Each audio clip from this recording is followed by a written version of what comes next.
जळगाव जामोद तालुक्यातील आदिवासी आश्रमशाळेसमोरील रस्त्यावर एका 16 वर्षीय अल्पवयीन मुलीचा विनयभंग केल्याची धक्कादायक घटना घडली आहे।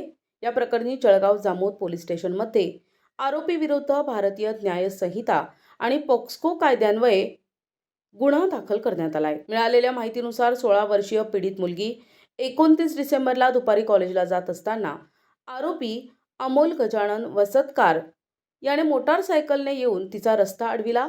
आरोपीने पीडितेला वाईट उद्देशाने हात पकडला आणि माझ्या गाडीवर बस, आपण फिरायला जाऊ असं म्हणत तिचा विनयभंग केला।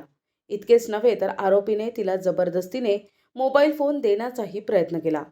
या घटनेनंतर पीडित मुलीने दिलेल्या तक्रारीवरून जळगाव जामोद पोलिसांनी आरोपी विरुद्ध गुन्हा दाखल केलाय। पोलीस निरीक्षक नितीन पाटील आणि PSI नारायण सरकटे यांनी घटनास्थळी भेट देऊन तपासाला वेग दिलाय। दिवसाढवळ्या घडलेल्या या घटनेमुळे विद्यार्थिनींच्या सुरक्षिततेचा प्रश्न पुन्हा एकदा ऐरणीवर आला असून परिसरात संतापाची लाट उसळली आहे। प्रतिनिधी संजय दांडगे, NTV न्यूज मराठी, जळगाव जामोद।